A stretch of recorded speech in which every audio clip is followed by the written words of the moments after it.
ब्राजिए साहब, अंकित नहीं हो रहा आपका, अंकित नहीं हो रहा डोटासरा साहब। माननीय सभापति महोदय, माननीय सभापति महोदय, देखिए कि ये ब्राजिए, आप समझदार वरिष्ठ सदस्य हो के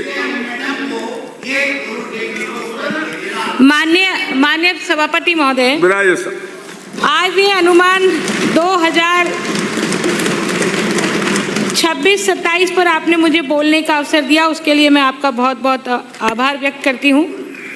माननीय सभापति महोदय, सीकर से आने वाले माननीय सदस्य ने पता नहीं कौन से आंकड़े उठा करके सदन को गुमराह करने की कोशिश की और ये बताया लक्ष्मणगढ़ से, हाँ लक्ष्मणगढ़ से आने वाले माननीय सदस्य ने, और जो शब्द इस्तेमाल किए है ना, डूब के मर जाना चाहिए, टप्पे मारना। ये राजस्थान का सर्वोच्च सदन है, आप शिक्षा मंत्री रहे हैं, शब्द कौन से इस्तेमाल करें कम से कम ये तो सोच ही लेना चाहिए। जो सार्वजनिक भाषणों में जो शब्द इस्तेमाल करते हैं वही शब्द यहाँ सदन में इस्तेमाल नहीं करें तो ज़्यादा अच्छा रहेगा। और अरे आप चुप रहिए, शायद मैं ऐसे बीच में बैठे बैठे नहीं बोले प्लीज। मैं कुछ कांग्रेस सरकार की, मैं वैसे तो शुरू करती कुछ और विषयों से, लेकिन अब कांग्रेस सरकार के कुछ उदाहरणों से मैं अपनी बात को शुरू करना चाहूँगी और बताना चाहूँगी कि ये समेट के चल दिए है ना, क्योंकि सुनने का मादा तो है नहीं, अपनी सरकार की बुराई कौन सुने। राजधर्म, जब विपक्ष में आते हैं तब राजधर्म याद आता है, जब सत्ता में होते हैं तब स्वयं का धर्म याद आता है। इसलिए विपक्ष के माननीय सदस्यों को 5 साल आपने क्या किया ये बहुत अच्छे से जानने की जरूरत है, समझने की जरूरत है। राजधर्म क्या होता है और कैसे निभाया जाता है, यदि ये किसी से सीखना हो तो ये डबल इंजन की सरकार से बहुत बखूबी से सीखा जा सकता है। राजधर्म विदुर नीति के अनुसार राजा द्वारा प्रजा के हित में न्याय, सुरक्षा और धर्म की स्थापना हेतु जो कर्तव्य निभाए जाते हैं वही राजधर्म होता है। और राजधर्म निर्वाह कैसे करें, तो जो राजा निष्पक्ष होकर न्याय करता है, दुष्टों को दंड देना और सज्जनों की रक्षा करना, लोक कल्याणकारी कार्य करना, यह राजधर्म का निर्वहन कैसे हो, तो आपको दोनों तरह से, सिर्फ सज्जनों की रक्षा करना राजा का कर्तव्य नहीं है, दुष्टों को दंड देना भी राजा का कर्तव्य है, इसलिए दुष्टों को दंड मिलना ही चाहिए। और यदि राजा धर्मपूर्वक शासन करे तो निश्चित रूप से धर्म की स्थापना ही होती है। तो इसलिए विदुर नीति के अनुसार मैं अपनी बात कहना चाहूंगी और मैं ये बात भी कहना चाहूंगी कि ये गीता जी मेरे हाथ में है, जो कुछ कहूंगी सत्य के सिवाय और कुछ नहीं कहूंगी। और मैं निवेदन करना चाहूंगी माननीय अध्यक्ष महोदय को कि कुछ सुझाव भी देना चाहूंगी जो इस राज्य के लिए, राज्य की प्रजा के लिए श्रेष्ठकर और हितकारी होंगे। माननीय सभापति महोदय, अभी बात करी कि आपकी सरकार ने क्या किया, तो मैं बताना चाहूंगी कि आपने खर्चा कम किया, सिलेंडर किया, या लक्ष्मणगढ़ से आने वाले माननीय सदस्य बता रहे थे, जबकि मैं आपको आंकड़ों के साथ में ये बात कह सकती हूँ कि जीएसडीपी 2026-27 में राज्य की जो जीएसडीपी है वो 21,52,100 संभावित होने वाली है, जो 2023-24 जो इनका शासन था उस शासन से 41% अधिक है। इसका मतलब है कि सरकार ने काम किया है, सरकारी खजाने से इस राज्य का विकास हुआ है, इंफ्रास्ट्रक्चर का विकास हुआ है, लोगों के जेब में पैसा गया है, लोगों के घरों में पैसा गया है, और इसी वजह से ये जीएसडीपी का आकार इतना बड़ा हुआ है। इसके अतिरिक्त माननीय सभापति, आपकी सरकार के कार्यकाल में क्या हुआ, 18 से लेकर के 19 और 23 से 24 आपकी सरकार थी ना, इस सरकार में राज्य की जीएसडीपी 5,22,031 करोड़ रुपए थी, जो आज की तारीख में 2 सालों में राज्य की जीएसडीपी 6,30,037 करोड़ रुपए हुई है। अब ये जीएसडीपी इतनी बड़ी है तो ये तो सरकारी आंकड़े हैं ना, ये तो सबको उपलब्ध है। तो ये जीएसडीपी बढ़ने, सरकार ने कुछ काम किया है तभी जीएसडीपी बढ़ी है, नहीं तो जीएसडीपी बढ़ने का सवाल नहीं था। इसके अतिरिक्त माननीय सभापति महोदय, मैं आपको निवेदन करना चाहूंगी कि प्रति व्यक्ति आय का उल्लेख किया कि हमारे राज्य के आय जो 2 लाख रुपए हो गई है।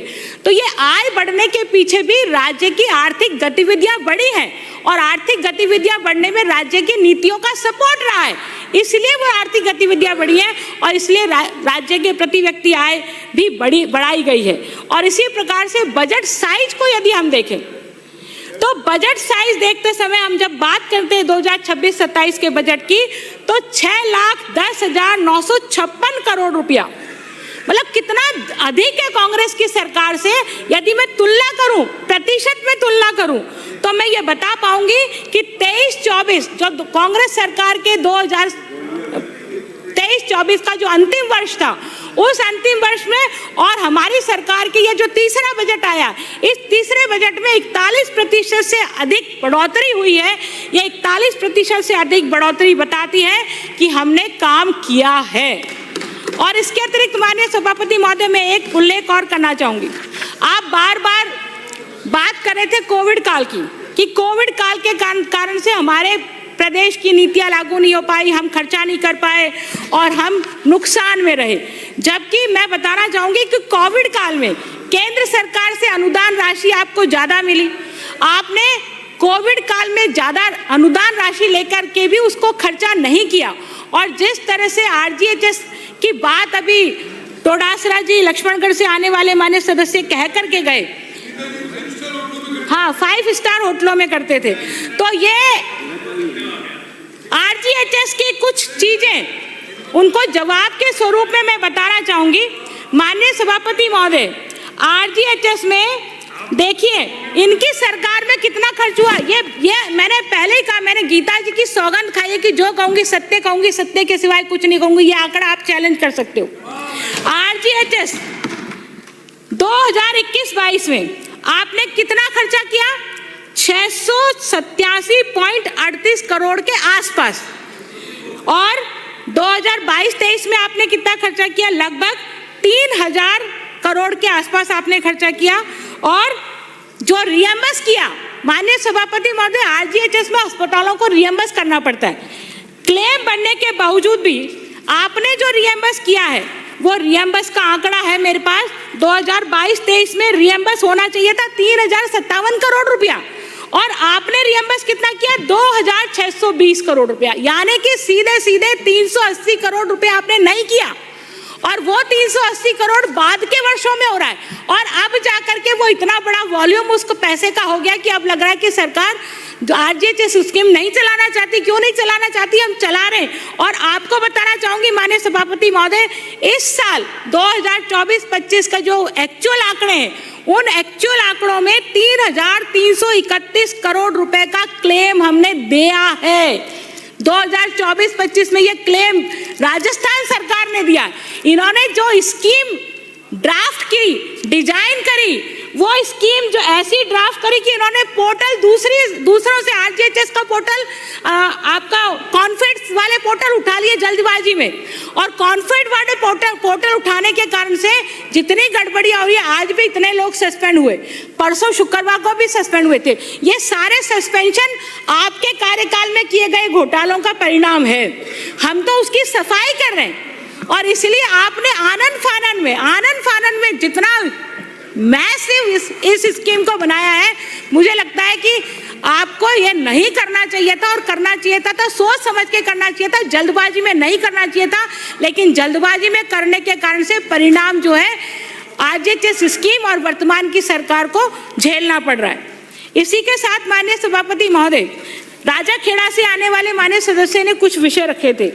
मैं जब उन विषयों को देख रही थी तो मुझे बहुत अच्छा नहीं लगा, क्योंकि हमारे ट्राइबल से आने वाले मिनिस्टर्स के बारे में उन्होंने जो हरकत यहाँ की, मतलब जिस तरह से उन्होंने रिएक्ट किया, जो उनकी बॉडी लैंग्वेज थी, निश्चित रूप से मैं कह सकती हूँ ये सदन के काबिल नहीं है।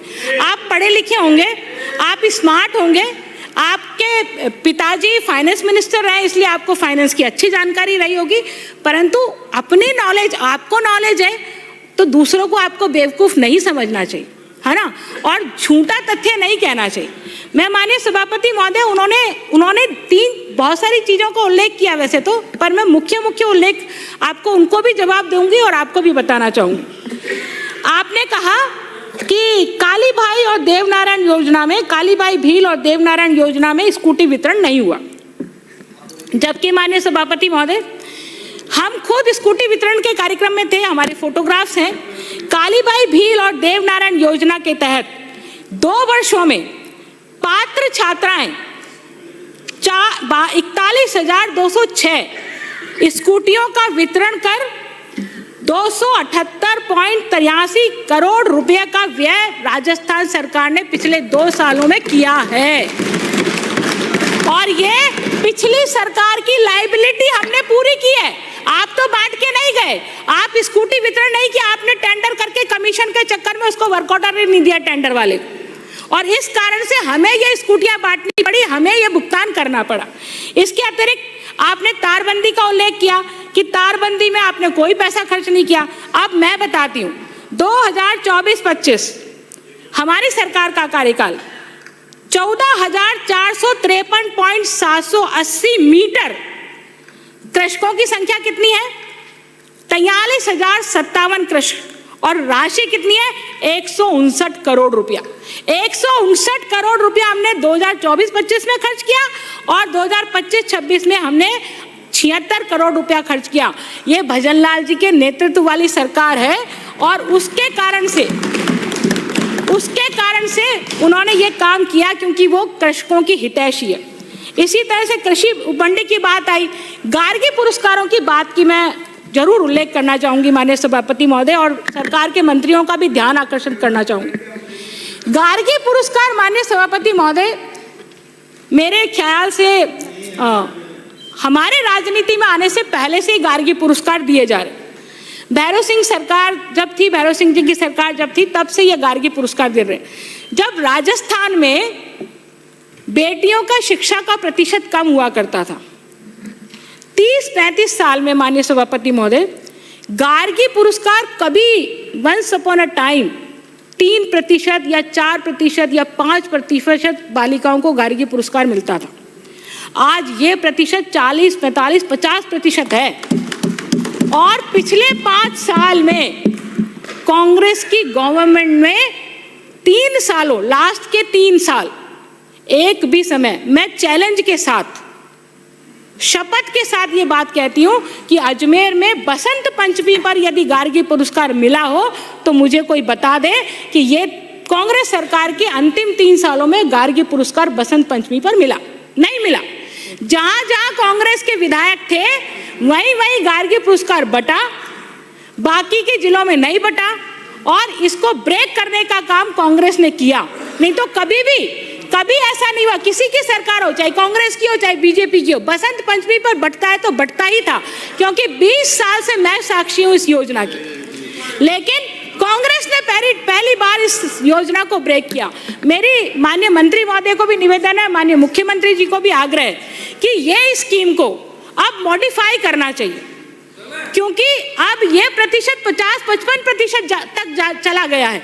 इसको मॉडिफाई किया जाना चाहिए गार्गी पुरस्कार वाली स्कीम को। इसको किसी तरह से व्यवसायीकरण की तरफ, जो बालिकाएं व्यवसायीकरण की तरफ जा रही हैं, उन बालिकाओं को मोटिवेट करके इस स्कीम को चेंज करना चाहिए, ताकि हमारा प्रदेश किस दिशा में आगे बढ़े उसकी सोच हमको रखते हुए इस स्कीम को लेकर के जाना चाहिए। और एक दूसरी स्कीम का उल्लेख करना चाहूँगी।